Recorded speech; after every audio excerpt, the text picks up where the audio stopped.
Hello, I'm Eric Snodgrass. Thank you for watching this Ag Forecast, brought to you by Agrible, the Bakers of Morning Farm Report. Our software gives growers the insights to make the best decisions possible about their operations. Well, we need to get started by taking a look at this massive volcanic eruption that happened on Sunday. Some pretty impressive video here that we're seeing here, and I'm curious if this large ash plume is going to eventually impact weather systems across the United States. This is a pretty big eruption, and if it continues like this could really disrupt weather patterns as this continues. So I'll be watching this very closely to see if we do get any sort of impact out of it, but right now it's just spectacular to see here as it erupted on Sunday. Now let's come back to the United States and take a look at what we're dealing with across the U.S. on Monday. So this is the all hazards weather map from weather.gov, and look at this thing. It's like a paint by numbers portrait here. We have so much going on. Let's start from the east and work our way to the west. Well, if you come over here to the east, right around the Great Lakes and through this area, we're expecting an enormous amount of rain over the next 3 to 5 days. And as a result, we have flood warnings out and flood watches out across this area. Now, as this next system kind of pulls through, there's going to be enough cold air sitting over the northern part of the Corn Belt here that we're going to be able to get quite a bit of snow out of this. And in between, we're going to have a transition where we're going to sandwich some warm air in between a couple of cold layers of air to bring us some freezing rain. So we're looking out for the possibility of an ice storm right through this part of Wisconsin. Now, as you kind of move back farther to the west, look at this. We're dealing with a winter storm warning. These are wind chill warnings. And when you get out into the west, because of the deep trough that's sitting over here, we have high wind warnings, red flag warnings, and maybe most importantly for ag out west is this right in through here. This is a hard freeze warning that's through the Central Valley of California. So that's really important. Remember, California leads the nation in the production of over 40 different fruits and vegetables and milk. So anytime there's a major weather event that happens over here, it can really impact ag for the rest of the country. So what the heck is causing all of this? And what do we have to be on the lookout for? Well, it's all going to start right here. You see, this is what the jet stream looks like early in the morning on Monday. We see that it pushes into a big ridge over Alaska, then dives really, really deep into this big trough feature that we've been watching setting up as the polar vortex split off last week. And it's going to be rising into another big ridge out east. So this is going to bring in some spring-like weather out east, some incredibly cold air for this time of year out west. You just saw the freeze warnings there in Central Valley of California. And the transition zone in between is going to be extremely wet. So we have got a lot going on here. So we should break this down and kind of watch it piece by piece. So what you're watching here is an hour-by-hour forecast getting us at least out to Thursday of this week. Let's watch this again kind of piecewise here. This is late Sunday. This is now, let's get into early Monday morning. Okay, there we go. By the time we get into early Monday morning, we're watching for some shower and thunderstorm activity moving across parts of Illinois and Indiana, maybe back into Missouri a little bit. So don't be surprised. I know you're going to watch this video in the morning, but don't be surprised if you're woken up the night before by a few claps of thunder. Now, if we just kind of keep an eye on how things are going to evolve through the rest of the day on Monday, look at this. By Monday morning, got a pretty large shield of precipitation here. And what this is doing, this is feeding off of a lot of what we call open Gulf moisture coming around this big dome of high pressure. And this is feeding on the overall flow of the atmosphere coming out of that deep trough that's here over the west. Now, to the north of that, see all this? This is all going to be falling in the form of snow with the potential of a mix right into parts of Wisconsin into this area. But you can see the snow falling from parts of Wyoming through South Dakota, Minnesota, and Wisconsin. So there we go. Now look at this. Because this whole system tends not to move too much over the first 3 to 4 days of this week, we just keep seeing repeated rounds of heavy, heavy rains that are going to go through parts of Illinois, back into Missouri, Iowa, go over Indiana, over here in Michigan, and it just keeps like a fire hose coming out of the Gulf of Mexico. Now, what's really interesting, now I'm into Wednesday, look at this. What's really interesting, though, is that the NAM model is trying to bring in, as this finally starts to shift to the east, enough cold air on the back side of this to make a bunch of snow. And there is a whole lot of uncertainty in that, but I'm going to show it to you in just a few moments. But if I kind of take this all out to Thursday, look at that. We just have a very wet week. And I'm going to tell you something. I flew out of Chicago tonight to get down here to Phoenix. And so I'm doing this recording in Phoenix. But before I left, I went ahead and put brand new windshield wipers on my car in Chicago. So when I'm driving home on Monday night, I know that I'll be driving through some really heavy rain. So watch it all again here from the beginning. Are you ready? So here's the whole thing. Look at all the precip blow up there across the eastern Corn Belt. There's all your snow across the northern Corn Belt. There's your second and third rounds of rain, and then we're going to maybe possibly see enough cold air on the backside to get us some snow out of this. I don't know just yet. It's a hard forecast. It's how far to the south that colder air gets. So here it is. When you add it all up through Thursday, we're talking about a large area in this part of the country that's going to be seeing 2 to 3 inches of rain, maybe in some parts here of Illinois and Indiana. So very, very wet pattern to start off our week. Now, this is what I mean. Look at all the warmth that builds out ahead of this.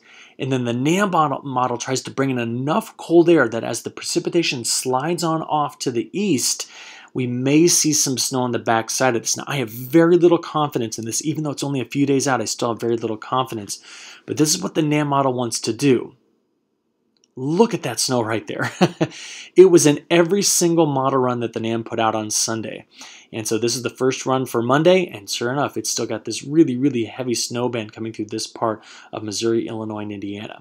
Now, what I am a lot more confident about are the bigger snows we see back here from Wyoming through South Dakota, parts of Nebraska, getting into Minnesota and Wisconsin. So you see in through here, there's a region of let's call this 3 to 5 inches of snow in this area. Some locations might get a little bit more. But this is the thing I'm very, very uncertain of. You saw that the model wanted to bring in enough cold air to make it happen, but the thing is that neither the GFS or the ECMWF, our two big global models, are picking up on this. So I don't have a ton of confidence in it. I don't have enough confidence to see that it's going to be bringing that cold air in.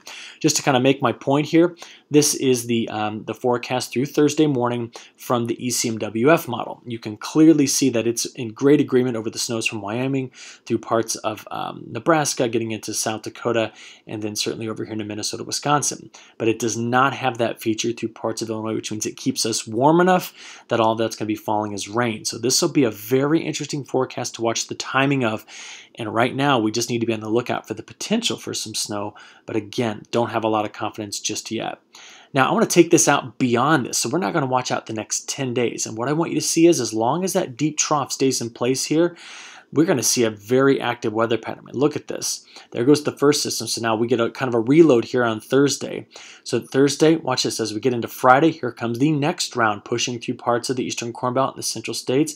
Comes again on Saturday. Each one of these little low-pressure systems that comes around that bigger trough, each one has the potential for producing some big rainfall events.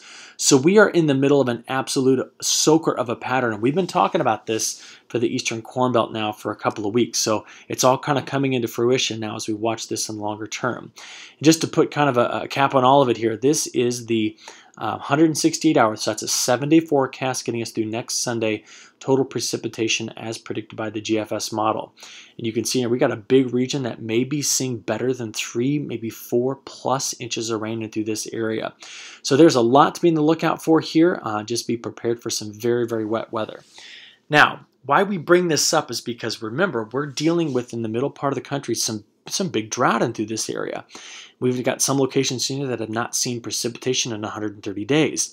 We've been seeing this drought over here erode quite effectively with all of these winter snows and rains that have been coming through. And the thing is we're going to see this get worked on pretty hard as well. Because with those warmer temperatures, we might be able to bring the soil temperatures up enough that we get some of that precipitation at least soaking into that top 2, 3, 4 inches of soil.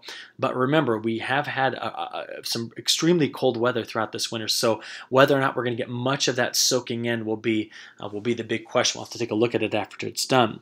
But I do want you to see this. Let me go back. Do you see how this part of Texas, this part of Oklahoma and Kansas over the next 10 days are not projected to get much precip? That's the same location in Strice. So again, we're watching this area now through the month of May to see if we get any sort of relief in the drought that's developing there. If this drought hangs on, this is something we do need to be concerned about as we go into the 2018 plant and then the 2018 growing season. By the way, the drought that you see up here, this is residual drought from last year. It has been a little dry in places, but this is still kind of getting eroded away with time with each one of these systems. So certainly some snow coming across South Dakota, that's going to benefit things. Now, I mentioned I wanted to talk about a potential pattern flip here, and it's not really well resolved in the models just yet. In fact, when you see the models smooth out like this at the end of the forecast time period where it just kind of gets everything looking zonal, no big troughs or ridges to kind of really hone in on, this tells you that the model is not in good agreement with itself over the next, let's call this 10 to 15 day forecast. Now, what we're going to be seeing in the short term, like for Monday, again, deep trough out west, big ridge out east. So this is a lot of warmth out east, and this is some really cold air in the west. What we're potentially watching here, so look, Tuesday, same pattern. Wednesday, we kind of stick around with that same pattern. As long as that's there, that's really going to make a very active central and east, kind of east central part of the United States, called the Midwest. But what a lot of folks are kind of seeing, we're kind of watching here in the meteorological community, is the potential for there to be the development of this deeper trough that might slide around possibly to the east here south of Greenland. And if that happens, that could signal a pretty big shift for the overall pattern in the jet stream. And this is what I'm talking about. By the time we get to the end of February, if we tend to develop a ridge in the central part of the country and a trough sitting off the northeast, this kind of signals a shift in what we call the North Atlantic Oscillation. You can see here the ridge building south of Greenland, and then right here over the northeast, we have a big trough. So the question is, what does that weather pattern mean, and what does that mean in terms of precipitation for the Corn Belt, for the east, and for the west? So I'll tell you how we watch this. We watch an index called the North Atlantic Oscillation Index. And it's been positive for most of the month of February and the end of January. We're watching for it to take a big trend into negative territory. And if it does that, just to kind of show you what we see when there's the negative North Atlantic Oscillation, tends to be a ridge in the central states and warm, tends to be a deeper trough here over the east, could be cold and snowy, big blocking high sits up over the kind of the North Atlantic, and it does mean for some very active and potentially brutally cold air that comes in the northern part of Europe. So we're going to have to watch this very carefully, because if that pattern shift sets up, we got to watch that for the first few weeks of the month of March. All right, real quick, let's go south of the equator and take a look at kind of the ongoing story here in parts of Argentina and Brazil. The longer range ECMWF has picked back up on a wetter pattern, but really this is going to be wet east of Brazil's major growing region, which is here, okay, Mato Grosso do Sul, Goiás, this area. But notice this, the models have been extremely consistent. They're still picking up on the big dry pattern in Argentina. So this is going to continue to be dry in Cordoba, in Buenos Aires, and points to the north of there. So that has been a constant theme, and until we break that pattern down in South America, we're going to continue to see these dry stresses, and that's going to continue to take a bigger and bigger hit on the crop in South America. So there's a lot to be watching there, and we'll keep a close eye and keep you updated every chance we can get.